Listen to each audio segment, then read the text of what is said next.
So what we're going to do is talk about contract law. Now, do you have the book there, Kieran? Is there a contract law book there we can show them? Yeah. Okay, now you all know the difference between demand, invoice, and contract. The normal procedure, the normal process. Are you saying in relation to contract or contract? I think so. I think so. Let's clarify the statement. Go on, say it again. Are you saying in relation to a contract, the simple word contract has to be on the paperwork or the documentation? I think so. Right. Yeah. That's the legal requirement. Well, that's what I understand it to be, because all the contracts, the context in which I was giving you the story was because prior to coming to this country, and anybody here in the construction industry, anybody? I know some people, yeah? All the stuff that is contracts, doesn't it say contract on it? Anything that's a contract says contract, doesn't it? It's unambiguous, it's very clear. So I say yes, that is a requirement. Because the stuff you're getting are not, according to what we've discovered in terms of our research, they can't be defined as lawful contracts. But we get into that. Yes? In this wee book here that Darrell's holding up, it's a book that law students and accountants studying accountancy or anybody that has to touch on contract law get in their first or second year in college. 17 or 18-year-olds are reading this, so many of you probably have this book in your home, or an older or fresher edition. This is the 7th edition. It's called An Introduction to Business Law. But in here, to answer that lady's question, it actually says in here that him and I could have a contract and buy a cow and shake hands or spit in our hands, and we could a nod and a wink at an auction or something and have a contract. But it says in here where property or land or large sums of money are concerned, it must be written down in a written form of contract.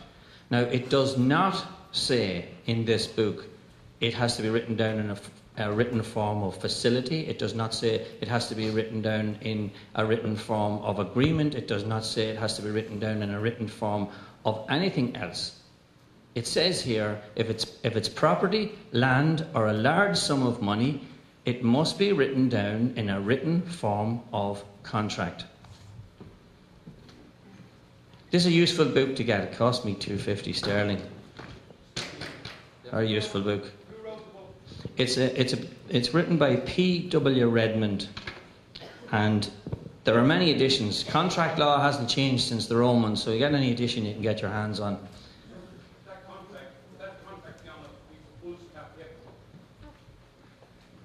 Yeah, a contract. Well, we're going to go through some of the necessities to make a strong contract right now. Yeah. Depends on what would be written on the paper, of course, you know, whether it would stand up, if you know what I mean. Like, it has to have a few things like signatures, actually explain identification, and all those kind of things. Like, we're going to go through that right now. Okay. Now, this is the symbol I use for the moment, just to remind me.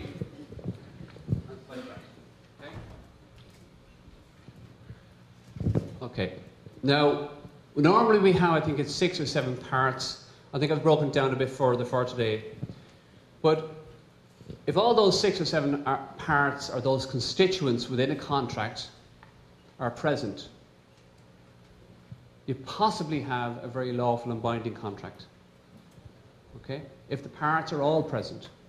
Now, all the parts, all the constituent parts, they don't all have to be present all the time for it to be a lawfully binding contract. Now, as Kieran said, if you go into a court, which I wouldn't advise anybody to do, if you do go into a court, by law they should be looking for a written form of the contract. Okay, now, me simply doing that with Kieran is a contract. It's lawful and it's binding. It's an offer and it's an acceptance by Kieran, and we've engaged. Okay, it's very simple. That's a contract. You guys walking in the door today, we're in contract. You get it? We've kept the door open. If the bus pulls up at the bus stop every day at 9 o'clock and opens his doors, that's an offer. If you step on, you've taken the contract up. You have accepted. You have to pay now. So, contracts don't always have to be in writing. Okay? Unless it's for a large sum of money. Unless it's for a large sum of money. Or a piece of land. Or a piece of land. Or a property. Or property. All the large stuff, the larger stuff. You're in contract all your lives with everybody. You're in contract with your family. You're doing things for each other all the time. And you know why you don't, in most cases, need a written contract? You don't need a written contract in most cases because you trust each other. Don't forget, look at the word contract. It's a sign of mistrust, where you have to have a written contract. Okay? So you are contracting all the time with your friends, your family, your loved ones, your neighbours, your colleagues, your workmates, whatever it might be. And you don't need written contracts because, to a certain extent, and to a greater extent actually, you trust each other. So you can see how divisive the system has been. It puts division between people because they do things, a lot of it, in legality and in writing. Well, there's an interesting scenario developing now because of the problems that everybody has in this country, and receivers are starting to show up at properties. And the receiver thinks that they're in the contract with the landlord and the tenant. And this has to be fought out yet, lads. But we're at the coal face, so we're going to fight it out. But you can imagine the scenario where we're all supposed to have signed up a contract. So you have these leases, you go to solicitors, they charge you 800 or 1,000 to put a lease together, gets all stamped up, and you're in business. You have a contract with a tenant. Tenant is paying you rent for a number of years, and the next thing a receiver comes along and he says he's going to collect the rent. So he's not in the contract. And he's going in to ask judges to say, can I collect the rent? And the issue is, does the judge have any reason to interfere in the contract that is set and stamped? And in a lot of cases, neither the tenant or the landlord want this. And they're very happy with their arrangement. So that's food for thought. How are we on the time? I just want to make sure. Yeah, we're fine. Okay. Because Aidan's going to come on before the break and explain the letter, and we're going to get all this done round about lunchtime in terms of the world record. But we'll crack on with this. Now, the first constituent part within a contract is a thing called consensus ad idem. Okay? Consent, agreement, and the mind. Okay? 5 senses. Okay, so Kieran here, he's obviously a man. Okay? And he's consenting. He's consented to me shaking his hand. Okay, so we have a contract. Now, lawfully speaking, if he was a minor, or if he didn't have the same level of mind as me, we can't lawfully have a contract.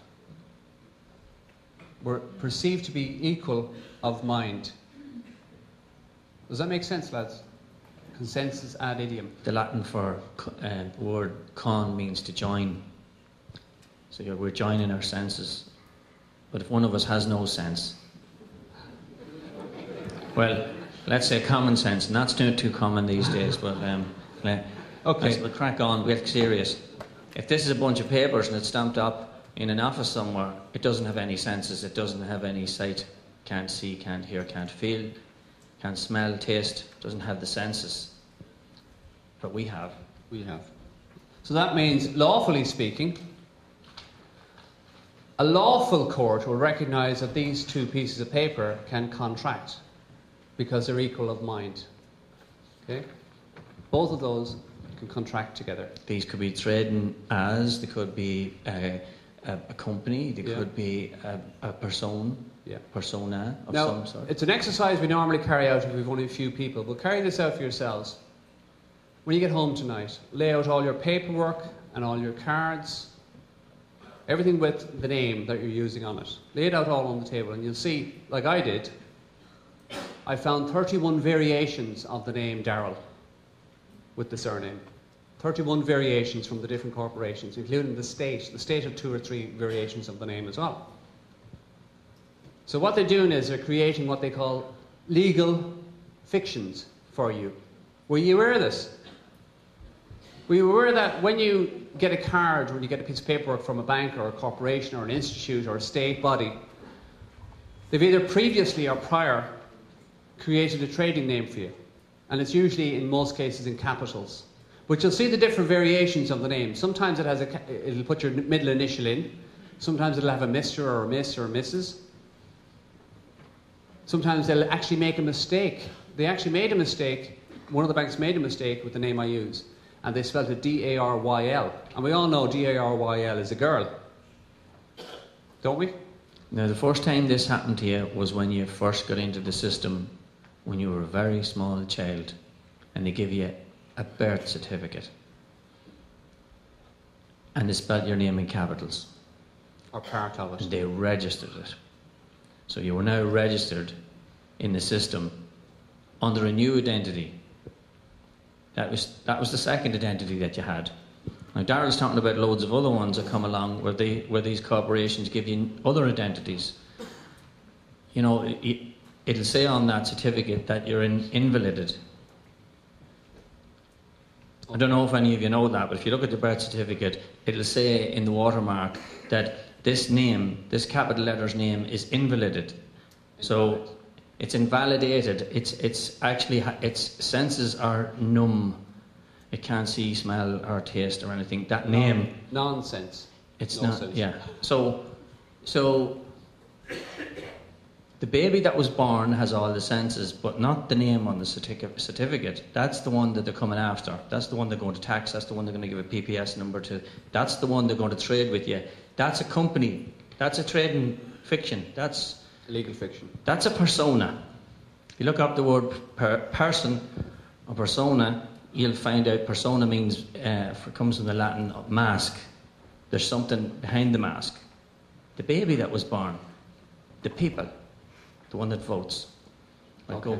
So just to top it off, myself and Kieran, as men, can contract lawfully. And we don't need courts, we don't need banks, blah, blah. We don't need any of that stuff. We don't need paperwork. And lawfully speaking and legally speaking, these pieces of paper can contract. And it's recognised in courts and in law that they can do so, legally and lawfully. Now, this is where the difference is. Right, okay. Oh, hang on.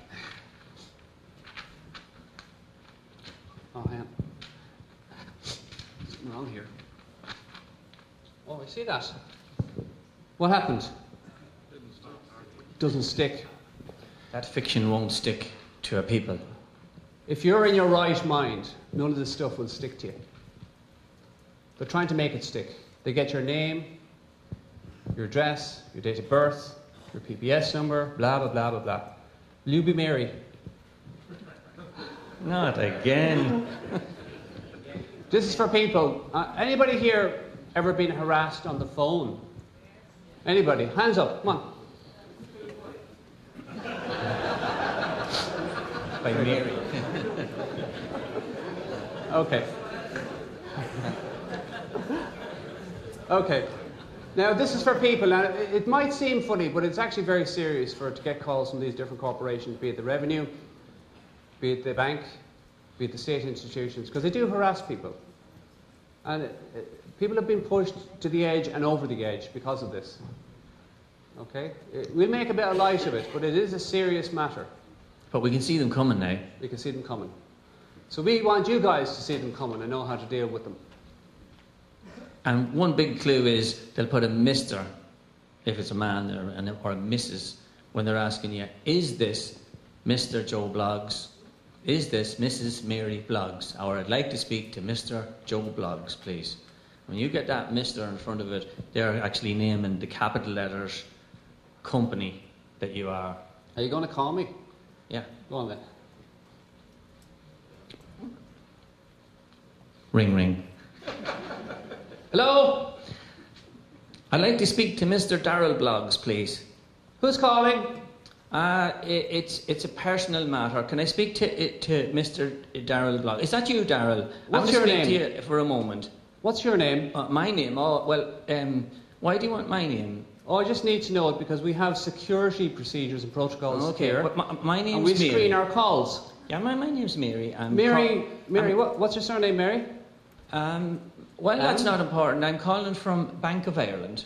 Mary, what's your surname? Well, I don't usually give out my phone number or my Okay, well, if you wish to proceed, or my Mary, surname, you know, Mary, those are private. I just want to speak Mary, to Darrell if Bloggs you wish about a to personal business matter. proceed with this call, we need your surname. Thank you. Oh, okay, well, Mary Riley. Mary Riley. Mary, what's your middle initial or your middle name? Well, hold on a minute now. I want to speak. I don't even know if I'm speaking to the right Mary, person. I want to speak Mary. to Mr. Darrell Bloggs. It's Mary Riley, and I'm ringing here Mary, from the Bank of Ireland in Galway. Mary, do you wish to proceed? Oh, I do wish to proceed, yeah. Good. Well, what's your middle name or your middle initial? Either one, we don't mind. F for Francis. Mary F. Riley. Mary, what are you wearing? No. Well, I don't think that's appropriate. I don't think that question is as part of our protocols and procedures here, we screen calls and we need to know what you're wearing. Are you Mr. Darrell Mary, Bloggs, please? do you wish to proceed with the call? Well, I want to speak to Mr. Darrell Bloggs. This phone call is not going anywhere. Will Mary, you tell me who I'm speaking don't be getting so emotional. What are you wearing? Beep, beep, beep, beep, beep, beep, beep. Okay. Obviously, it won't always be a Mary.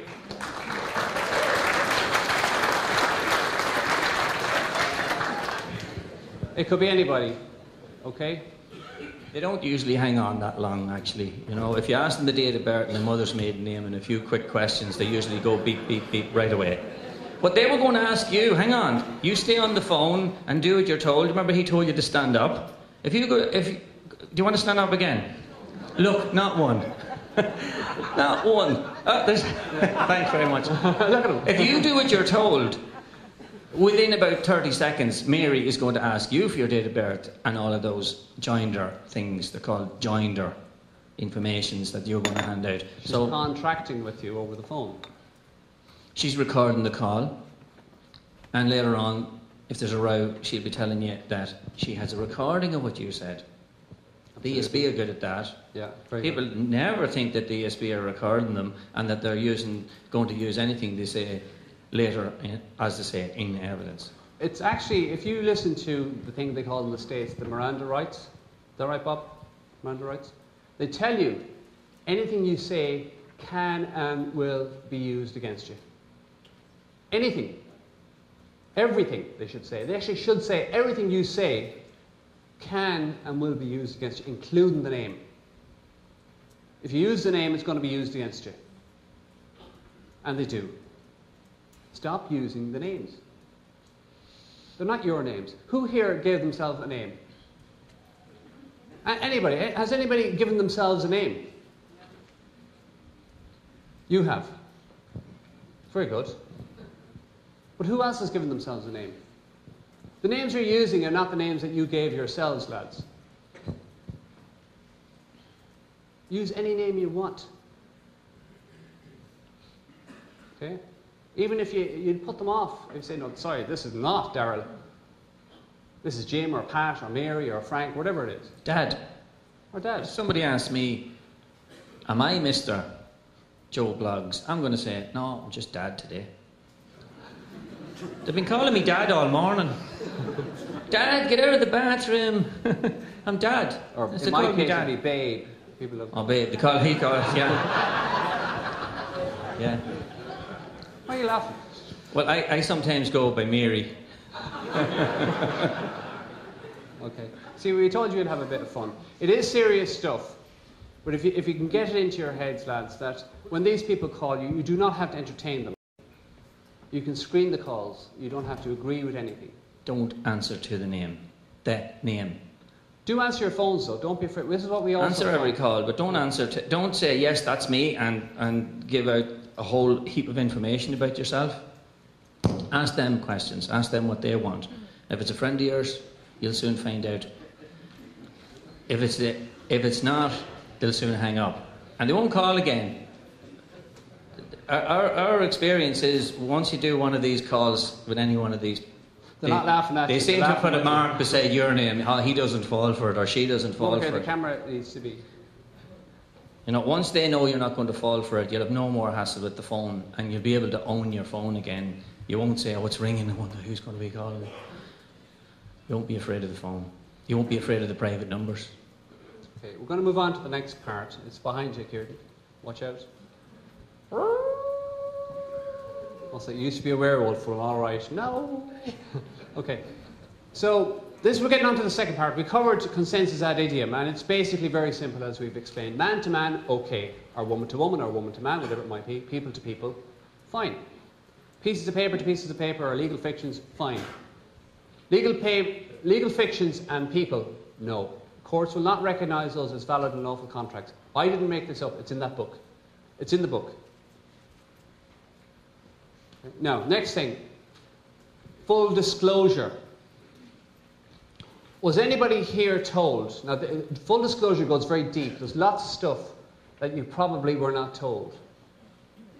Was anybody here told that the banks and the corporations were using trading names that they had created for you? Anybody? Have you been disclosed that information? Anybody? Has a bank manager or a bank official said to you guys, actually, when you signed a piece of paper, we're going to use that name and create a legal fiction or a trading name for you that we're going to use, and we're going to treat you as an employee of this bank? Did they tell you that? Did they disclose that to you? No.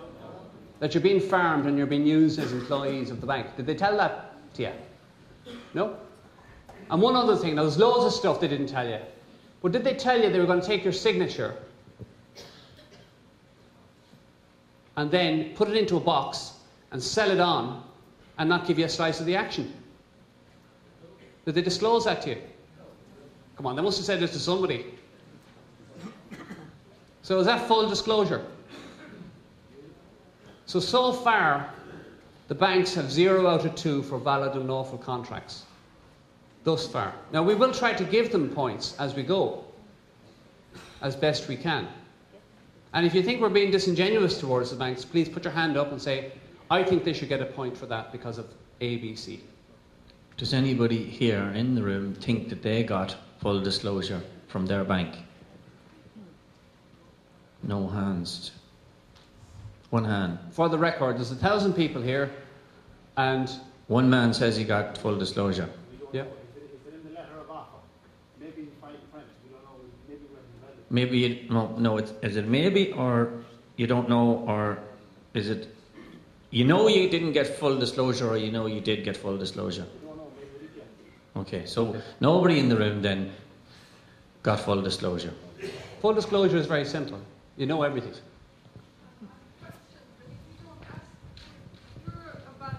If you're about to sign an agreement with, say, a mortgage, isn't it up to you prior to your signature asking for disclosure?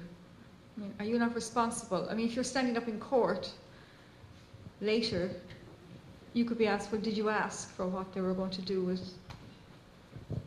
I know what you mean. At the moment, the whole country is asking for disclosure and they're avoiding everything. If you ask them for an invoice to send you statements, if you ask them for a contract to send you a letter of offer, they're dodging all of this. But going back to the inception of what you were saying now, if you're saying that if you don't ask for it, they shouldn't necessarily give it, or that they shouldn't draw your attention to it if you didn't draw their attention. Well, what we're doing here is there's a bunch of things in contract law, and they're like a template for anybody who wants to make a contract. We're not actually describing with full disclosure a banking contract. We're talking about all contracts on the planet have to fit into certain criteria, like have signatures and stuff like that, right? So the more of these points that we're going to give, we're going to give you 7, isn't it? 7 or 8. The main 7 points that would make a very strong contract, if they were all there. If these points were all there, then it would be a very strong contract. If 6 of them were there, it would be slightly less strong. If 3 of them were there, it would still be a contract, but it would be a bit weaker. And depending on the 3, like if you had the signatures and you had full disclosure and you had what would you need? What else would you need? You probably need, for to have 3 good ones, you probably need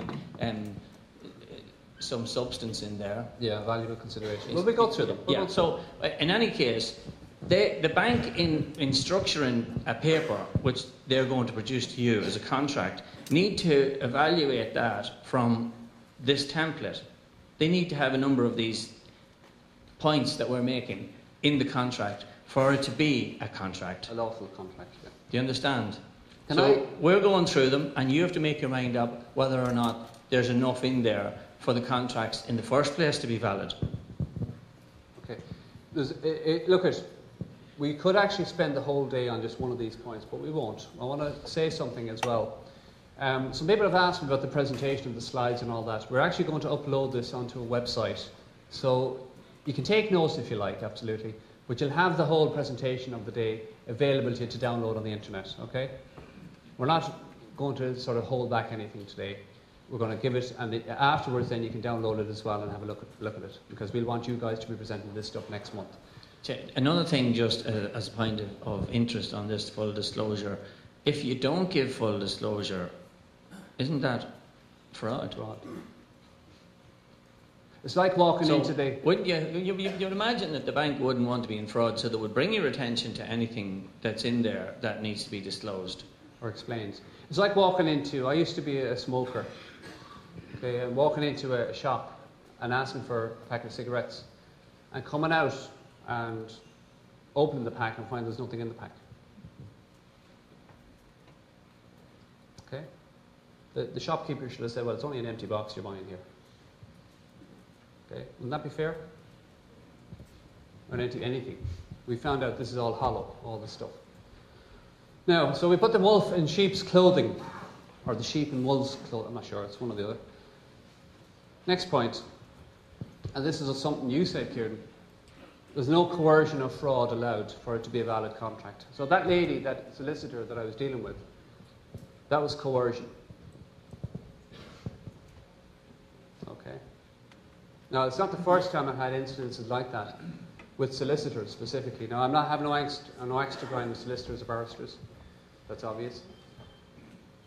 But when you start challenging these things, you'll find that in a lot of cases a wall goes up.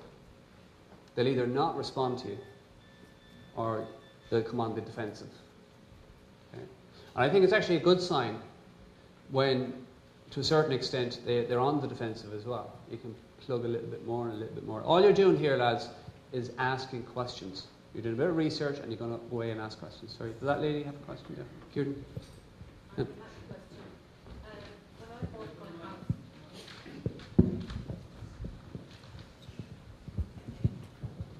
When I bought my house, it's on a front road, to a detached house, and I was kind of led to believe it would be a standalone house, even though it's part of an estate. So when it came to the terms and conditions, because I'm not sure, I'll have to go back and look at the words now, my solicitor told me unless I was willing to sign for the management company, I wouldn't be able to buy the house. That's coercion, yeah. So now I'm getting very bullied by the management company. Okay. Yeah. Okay. Well, we were part of the builders as well. It's rife. You'll find this behaviour is rife. It's not just with the mortgage companies, not just with solicitors, it's rife throughout the country. Okay? It's rife. You might be able to take a closer look at that, maybe. Or you might even take a look at it for you. You never know what we'd find wrong with that. We'll entertain a few questions towards the end. Is that all right? I just want to make sure we get the material covered, as I say, get the meat on the bone. So I'll be giving the bank, again, 0 for that. No fraud allowed. Okay? Are you aware that, as far as we can understand, fraud in Ireland is not illegal? Did you know that? Actually, we're here today to teach you white-collar crime. That's the whole purpose. But did you know that fraud was not illegal? Are you aware of that? You are now, though, aren't you? Well, I'll explain as best I can.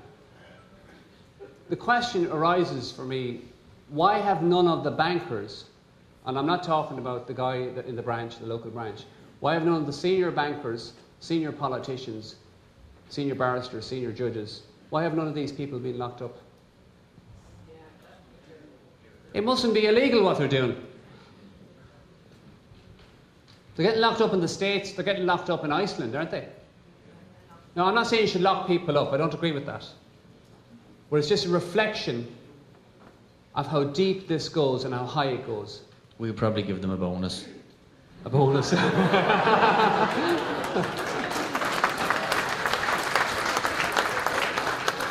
Wake up. Okay, I like this one. This is. Can you see that clearly? Okay, again, this goes back to a proper binding contract. This is going to be our signal now, our secret sign, right? Our secret signal. When you do that to somebody, they'll know what you're talking about. So, again, for it to be a lawful binding contract, it adds strength to the piece of paper if... Will you pretend to sign that? And I'll pretend to sign it, and I'll go over here and we'll get a witness. Billy, would you sign that, please? Handprint, that'll do. Okay. It adds more weight and more validity to the document if there's 3 wet ink signatures. Now, I'm not sure of the colour. Billy knows more about that than I do. I'm not sure if it's blue or red or pink or purple or whatever. There's probably something in that as well. But it just adds more weight, more validity to the document if me and Kieran had signed it and this man over here is a witness for us. Anybody here ever participate in signing of a will? Yeah? Generally, you'll have 3 parties present at the time of signing, which again adds more weight to it. You've got a witness or 2 witnesses. Just adds more weight, more credence to it. Okay, it's not everything, as we found out, but it just adds more, makes it more binding. That's a very simple one. Now, again, looking at the marks we could give to the bank, is there 3 wet ink signatures on these yolks that you were signing? Was there 3 wet ink signatures on any of the yolks that you signed? Anybody have 3 wet ink signatures or any piece of paper that they've had? You've got 3 wet ink signatures. Fine. Was there anybody there from the bank when you were signing it? Okay. There was a manager. Did he sign it? No, is it? No, this wouldn't have been the important thing. You're probably saying the more important one in the solicitor's office, isn't that right, later? Was there anybody there from the bank?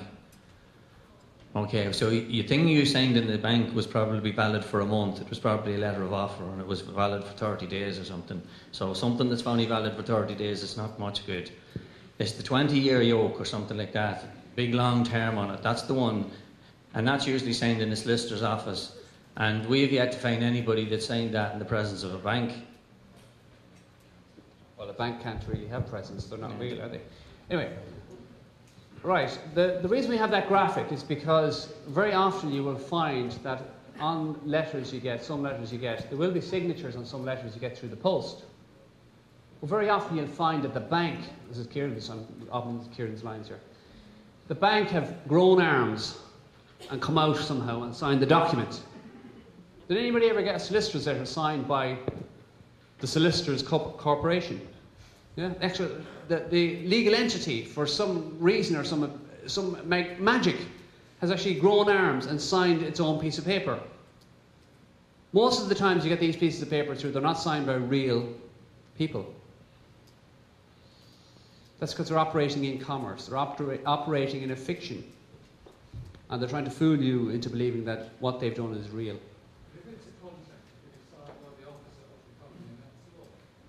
But then it doesn't pertain to a real man or woman in law. It does, according to... Where's the book? According to contract law, it does. According to the book. I didn't write this. It says it here. I know what you're saying, though. I get what you're saying. You've got a point. But again, we're looking for the constituent parts. If we had all 9 constituent parts, it makes the documents, the contracts, perceivably very valuable and very lawful. Okay. And just quickly getting back to the contracts of the banks, any that we have pursued to get a copy of, and all you get is a copy, they don't have the bank signature on them, none of them. I have yet to see a bank signature. So when you or your solicitor sent it back to the other side, I think probably like me, you all supposed the other guys were going to complete this contract by signing it. They're not signed. They're unsigned. your signature's on it, and that's all that's on it still, no matter how old it is. What would happen if the bank gave them a power of attorney, gave the solicitors power of attorney on behalf of the bank? I'll have a go with that one. We're actually going to cover that. Yeah? We will cover that. And we'll cover part of it now. Yeah. We will cover part of that now. There's a couple of slides coming up which covers part of that as well, the privity. Okay. Now, on the next slide, let's see the nice graphic we have. Sorry? Absolutely, go ahead. Yeah. Can you wait for the mic and we'll catch you on the video? I have 3 different demands from different sources, and each of the signatures is a stamp. And I looked on 2 of the cases, so it took about 4 or 5 phone calls for the person named on the stamp, and they can't be produced. You get that, lads? And one of them is the TV license, and I don't Yeah. have the TV. Very often. Good point. Yeah. Very often, that's another thread that runs through this. If you ring up looking for these people that are signing these things, and I've had this admitted to me by a debt collector. Again, I've no axe to grind against debt collectors, you know. I actually know some debt collectors and they're nice people.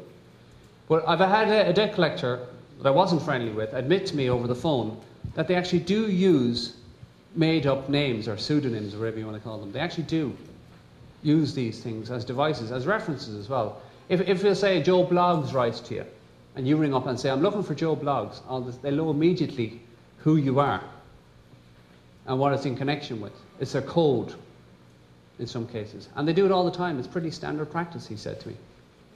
Because I like that I was saying, can I speak to blah, blah, blah, or such and such. And eventually they admitted to me there was no such man. So then it might be a wee bit more difficult for you to come after him, and if he gets it wrong. So we can pretty much say anything he likes to you, this guy who doesn't exist. Yeah. Fear.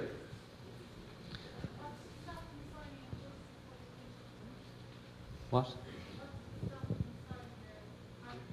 Well, that's not.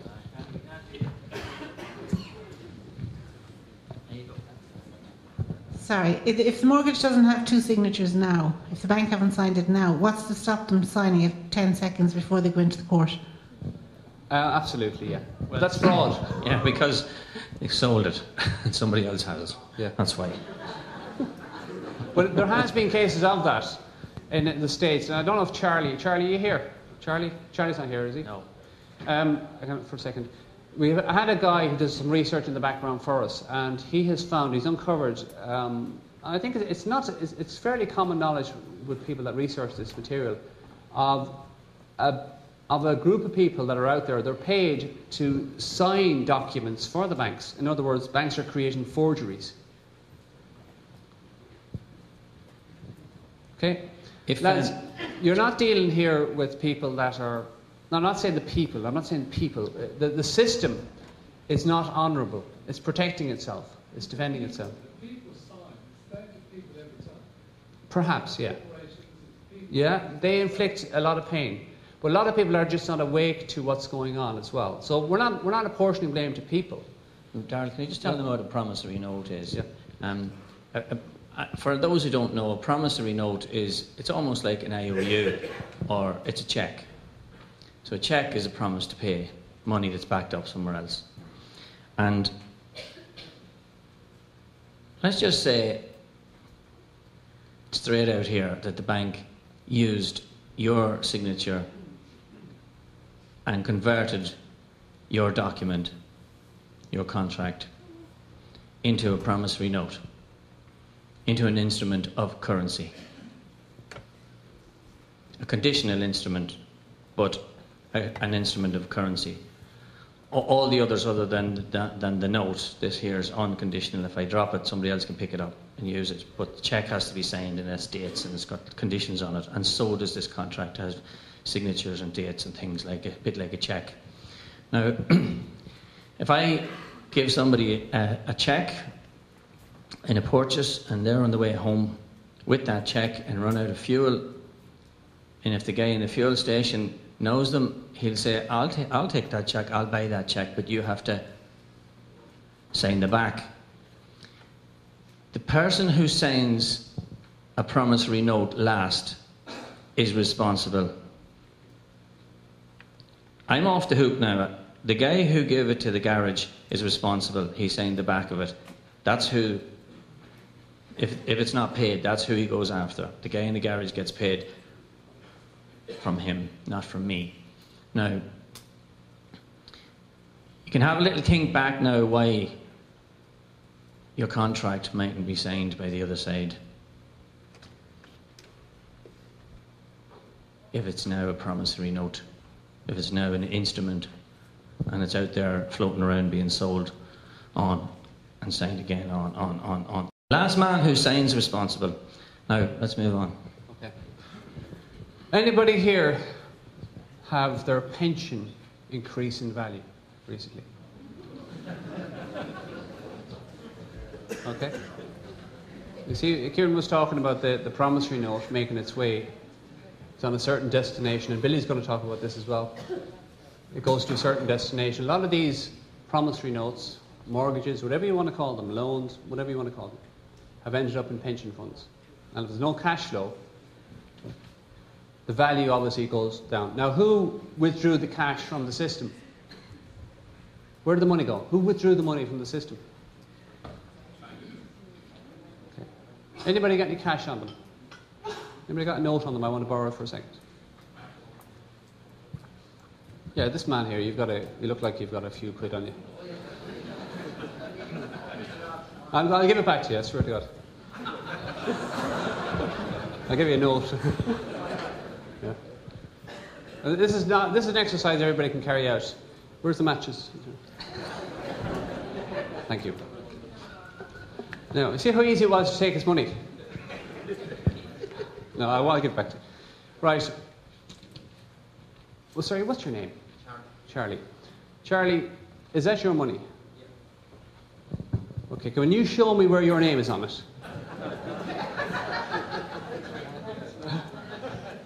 Can you show me where your name is on it? Okay. So is it your money? Yeah. Well, certainly it's yours to use. Here you go. Is it money? Good question. It's yours to use, just like your shirt, your jacket, your shoes, your body. It's all yours to use. Now, if your name isn't on it, the likelihood is it doesn't belong to you. You have it to use. Now, this goes back to, where did the money go? Who owns the money? The printer or the banks. They own the money. And when they decide we're bringing the money back in, it comes back in. And that's what's happened. They've pulled in the money. Right now, we've given it out a load. Now, what we do is pull it back in. And what we're going to do, we've cast our net, we make a reference to this, wide with the money. Okay? Examine all your money and see if your names are on it anywhere. They cast a net wide with the money. Now, they use the money as bait. And boy, Jesus are hauling a fair few quid back in. Considering they were paid in the beginning of the transaction for the note. They get paid during the 20 years as well. And now what's happened is the Irish government, or the IMF, or the EU, whatever you want to call them, have bailed them out again. And who's going to pay that money into the government? Not once, not twice, but a third time. I think they're doing it 3 times now. So the banks have been paid 3 bailouts. They got paid in the beginning, and you guys are still paying them. I know they're coming looking for the property as well. And they want the property. And the land. And they want you to be exported now. They want your children to be exported from this country. And they're forming these subsidiaries that are supposedly unattached to the bank to buy up this property so that you'll think it's sold for peanuts and they're going to come after you for the balance. And they'll still own the property. And then when things calm down, they intend to start farming again with a brand new crop of pigs. They're going to give the next pigs 30-year mortgages and they're going to harness them up and they're going to take their energy out for the next 30 years and they're going to do it all over again unless we get together and stop them. Okay. Now, The man here.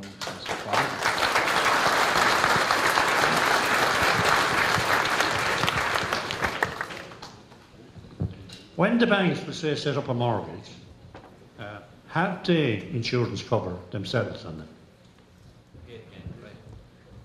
We forgot that when they got paid again from the insurance.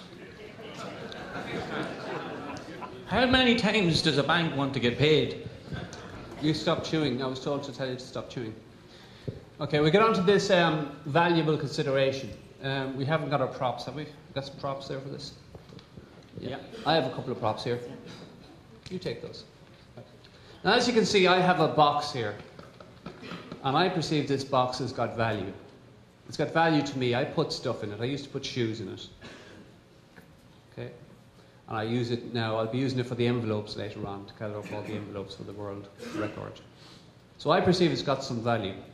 Now, Kieran has some things there that I think have value as well. They're called markers. Kieran, would you exchange this box for those markers? All three of them, please. No.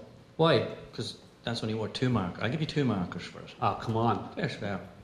Ah, give us The 3. I box need a is- third one. Like, it's got red. I The want box red. is empty. Have you Well, anything I tell you else? what, give me the red one and the black one, because I don't need a blue one. Okay. Okay? Would you not throw in the blue one as well? Done deal. Okay, damn you.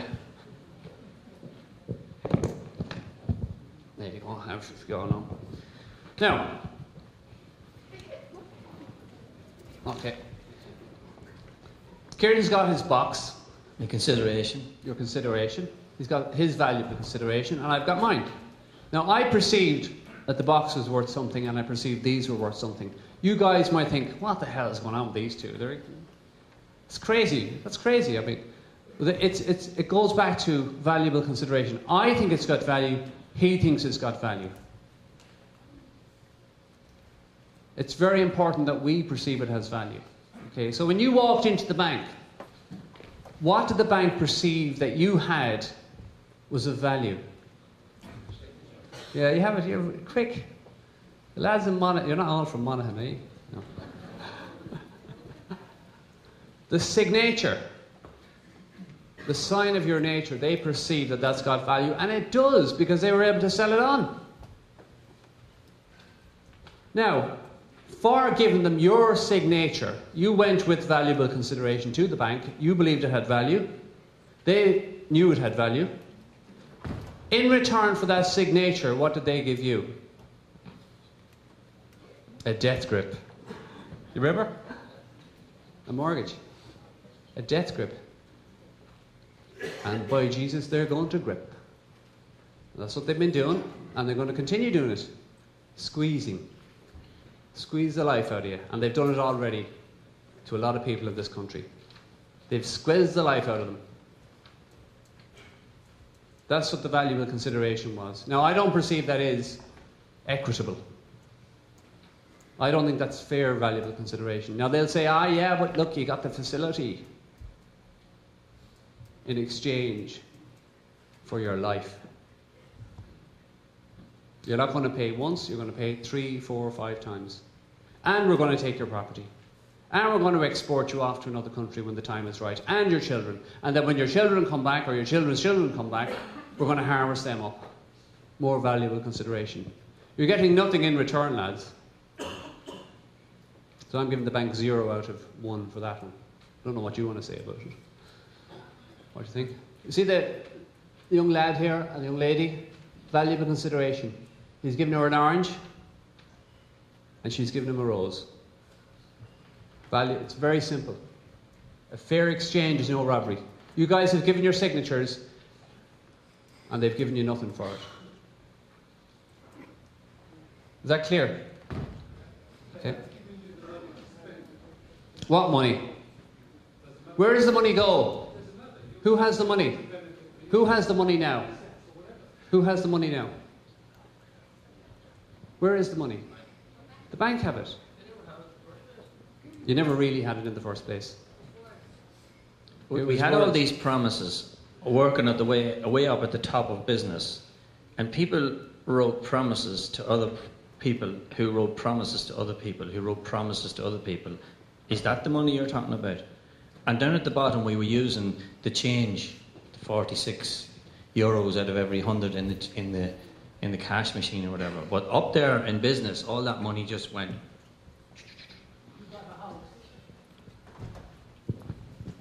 The first house I lived in, it took me, I think it was 6 years to pay off the mortgage. And I know now, if I was to build a house in this country, assuming of course I could get some money to exchange for that, it would probably take me 4 or 5 years to build a house from scratch and not have a mortgage or not be owing anybody any money. There are other systems and ways and methods. Look at, I got into bed like most of you did. What I didn't know I was getting into. In reality, now I've copped on a bit. Yeah, house. Are we not all entitled to live in a house? And how many times does this house have to be paid for?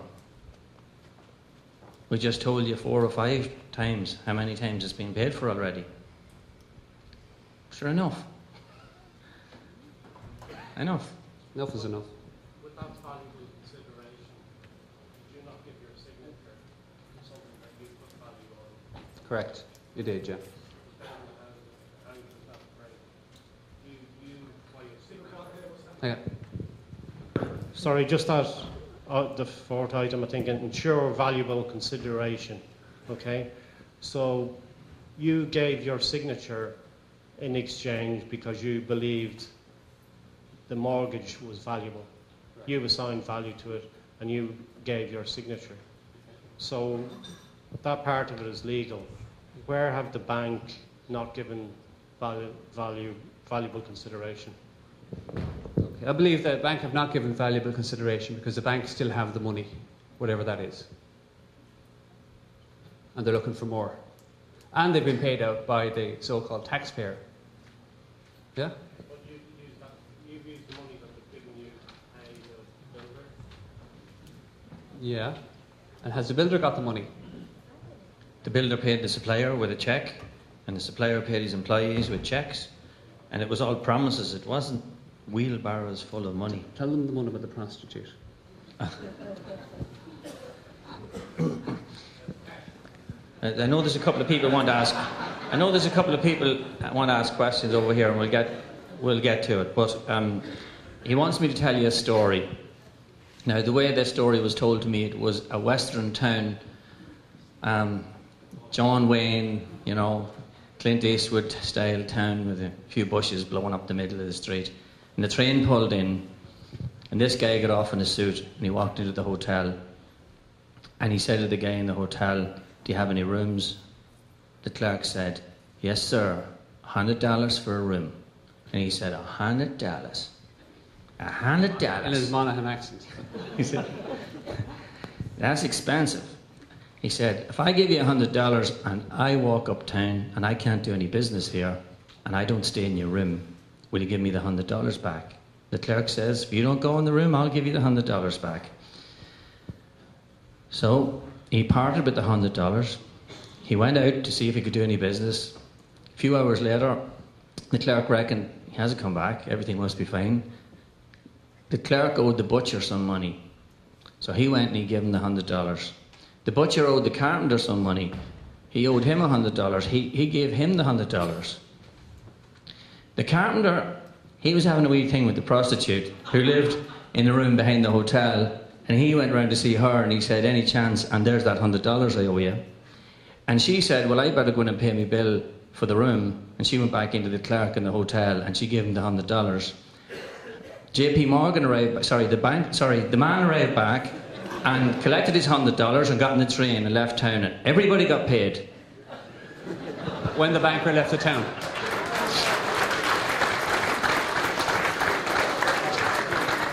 Where's the money? It's in the bank. Where's the money? Way back when the Romans invented coins, they were gold. And they were biting them to see where they're real. Now, there was 2 bits for a horse, and that was fine for a long, long time. Before that, it was 3 pigs for a horse, but then that wasn't working very well, so they came up with this gold thing.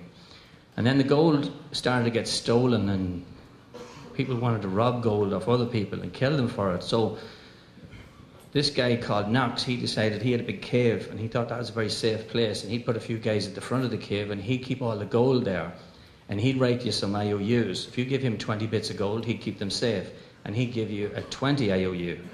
And if you had more, he'd give you a 50 IOU.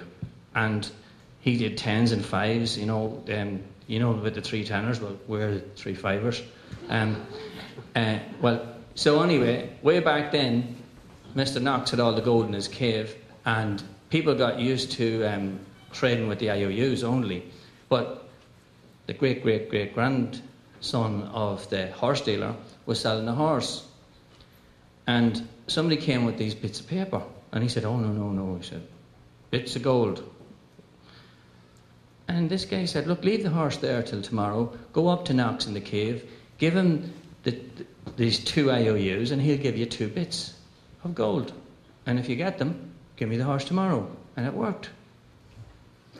He went up to Fort Knox, knocked on the door, got his 2 bits, and gave the guy the horse. Everything worked great.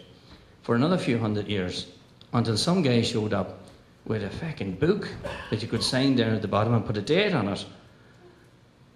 And I suppose this must have been another great-great-great-great-great-grandson selling the horse again. And he said, "Oh, no," he said, "if you don't have those real IOUs that you can change over in Knox's, I don't think I can take." And it's 500 bits now, by the way, for a horse. So the guy said, "Doesn't matter how many it is, I can write you whatever I want, and this will check out."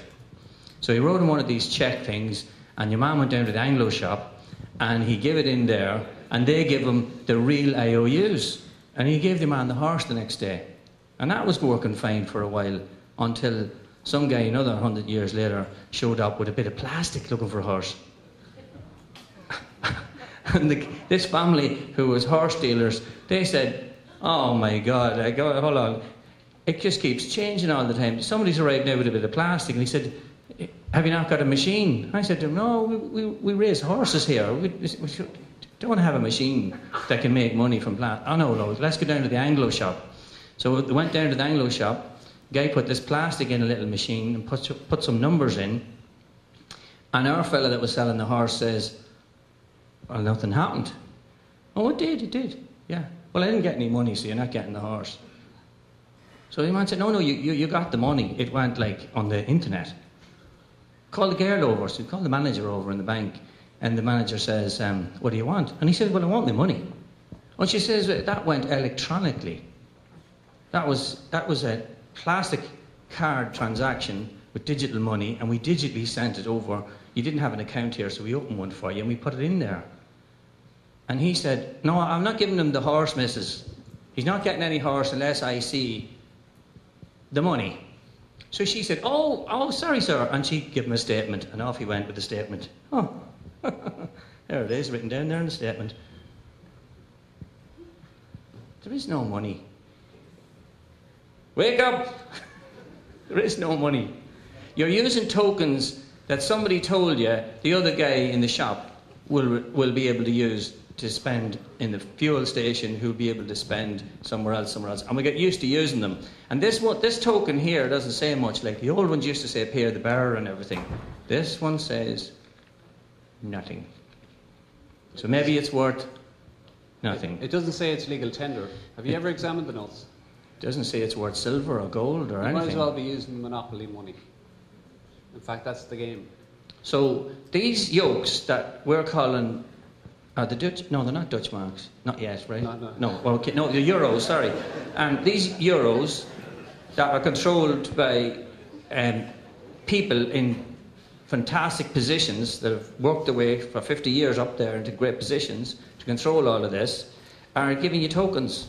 And you've got a nice slide there that says EMF only in the printer. I'll put it back in a minute. So, anyway, he likes me telling stories. I'm finished telling stories. Thank you. Thank you. Very good. In the interest of us getting to get a bit of lunch, we'll crack on with this.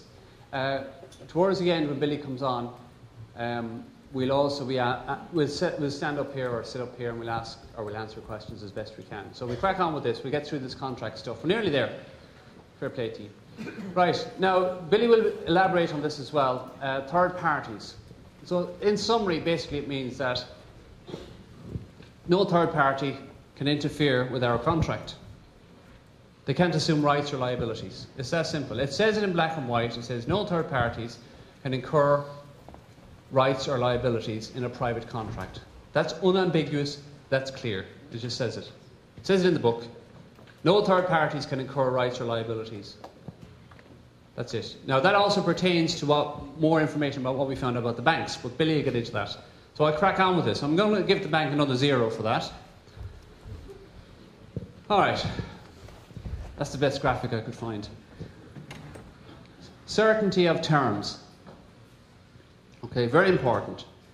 Now, this is a very, very simple concept to get. Hands up here whose interest rate on the mortgage has ever changed. Has anybody ever been charged or asked to pay fines or fees or charges or anything extra? Have the terms and conditions ever changed on your mortgages? Or loans, anything like that, yeah? So that means that nobody in this room has ever had certainty of terms. Well, one of the terms, and it says that they have the right to change the terms from time to time, so... They actually invalidate their own perceived contracts by putting that in there, by saying that one of the terms and conditions is that we can change the terms and conditions, because it isn't then a lawful binding contract. If the terms and conditions are going to change, that is not certainty of terms. Make sense? You have to be certain. Understanding of everything. So, I normally do tell a story about this one. But what we'll do is, we'll do it very quickly. The word understanding. No, we'll crack on. Okay, understanding, very, very quickly. If you say you understand something, okay, what you're saying is you're standing under whatever it is you've agreed to.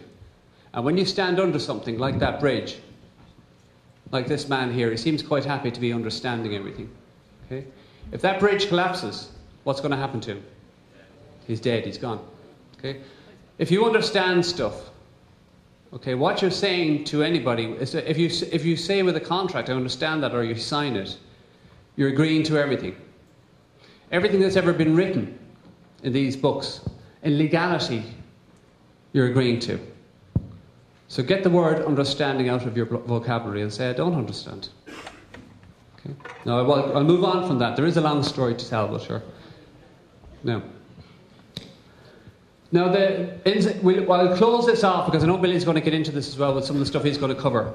But there's a thing called the doctrine of privity.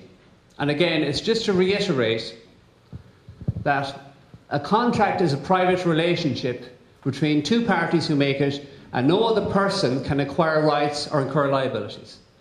That's it. And that will pertain to the banks as they stand at the moment. All the banks. They themselves are acting as third parties.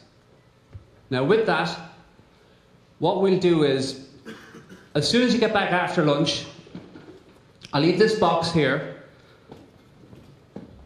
Put your letters that you want us to send off in the box when you come back after lunch. We'll collect them all and then we'll give you a sort of collation of the whole lot towards the end of the day. Okay? Will you come back after lunch? Thanks very much. Thank you.